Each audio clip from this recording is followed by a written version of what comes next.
অবশেষে রমনা বটমূলের মামলার রায়ের দিন নির্ধারিত হয়েছে। আগে 467 বার সময় নিয়েছিল সরকার, তারপরে এটা চতুর্থ কোর্টে শুনানি হলো।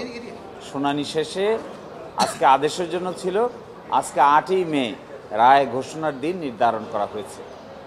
এখানে 14 জনকে সাজা দিয়েছিল, তার মধ্যে 8 জনকে মৃত্যুদণ্ড এবং 6 জনকে যাবজ্জীবন কারাদণ্ড।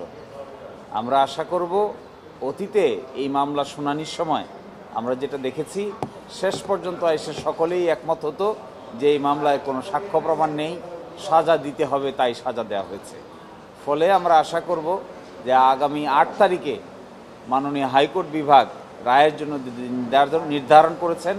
সকলকেই, আমাদের আসামি যারা আছেন বিশেষ করে, তাদেরকে বেকসুর খালাস দেবেন, এটি আমাদের প্রত্যাশা থাকবে। আমরা আর্গুমেন্টে বলেছিলাম যে এই মামলায় 3 জন আসামির স্বীকারোক্তিমূলক জবানবন্দি আছে।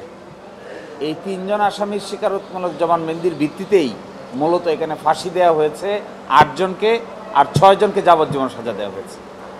এই 3 জন আসামির স্বীকারোক্তিমূলক জবানবন্দির একটার সাথে আরেকটার কোনো মিল নেই। একজনে যে কথা বলছেন, আরেকজনে তার বিপরীত কথা বলছেন, আরেকজনে ভিন্ন স্টোরি বলছেন। ফলে এটা আমাদের বিবেচনায়, আইন অঙ্গনের অভিজ্ঞতার বিবেচনায়, এই মামলায় কাউকে সাজা দেওয়ার কোনো সুযোগ আছে বলে আমরা মনে করি না।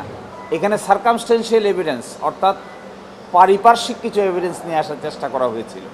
তার মধ্যে ছিল একটা গাড়ি, আর তার মধ্যে ছিল মোবাইল কল এবং একজন পুলিশ।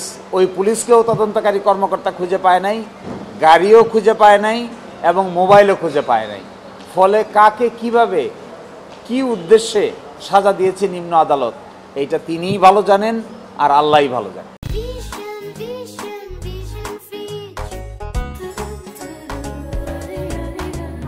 যে কোনো একটা ঘটনা ঘটেছে, মানুষ ক্ষতিগ্রস্ত হয়েছে, সারা দুনিয়াতে এটা রিপোর্টেড হয়েছে, দেশে বিদেশে এটা চিত্রিত হয়েছে।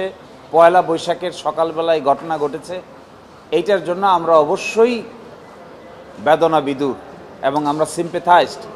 যারা ভিকটিম হয়েছেন অবশ্যই তাদের বিচার পাওয়ার অধিকার আছে। যারা ভিকটিম হয়েছেন অবশ্যই তাদের ন্যায় বিচার পাওয়ার অধিকার আছে। কিন্তু আমাদের দেশের বিচার ব্যবস্থার ইনভেস্টিগেশনের দুর্বলতার কারণে এই ভিকটিমরা তার বিচার পাবে না।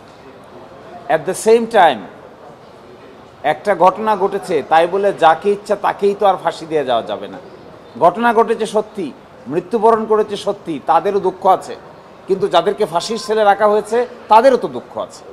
ফলে এই যে যখন বিচার সঠিক প্রক্রিয়ায় হয় না, কিংবা তদন্ত সঠিক প্রক্রিয়ায় হয় না, কিংবা রাজনৈতিকভাবে বাধাগ্রস্ত করা হয়, ইচ্ছা মতো যেদিকে ইচ্ছে এদিকে টেনে নেওয়া হয়, তখন বিচারের এই দশাই হয়। না ভিকটিম বিচার পায়, না যিনি থাকেন মৃত্যুর সেলে তিনি বিচার পান। ফলে আমাদের দেশের এই রাজনৈতিক বিবেচনায় মামলা পরিচালনা করা, আর রাজনৈতিক বিবেচনায় যখন ইচ্ছা তখন চার্জশিট দেওয়া, যাকে ইচ্ছা তাকে ফ্রেম করার চেষ্টা করা, আবার রাজনীতি চেঞ্জ হয়ে গেলে আরেক দলকে ফ্রেম করার চেষ্টা করা, এই যে এক সূক্ষ্ম কারচুপি এখানে থাকে, এখান থেকে যতদিন মুক্তি না হয়েছে ততদিন পর্যন্ত সত্যিকার অর্থে ন্যায় বিচার এস্টাবলিশ করা খুবই দুরূহ ব্যাপার। 21শে আগস্টের মামলা দেখেছেন আপনারা, সেম দেখেছেন আপনারা 10 ট্রাকের কেস, একই দেখছেন এখন রমনার কেস। এখানে সরকার পরিবর্তন হয়, চার্জশিটও পরিবর্তন হয়। যখন সরকার একটা থাকে তখন চার্জশিট এক ধরনের হয়, সরকার পরিবর্তন হয়ে গেল আসামি অন্য লোক হয়ে যায়।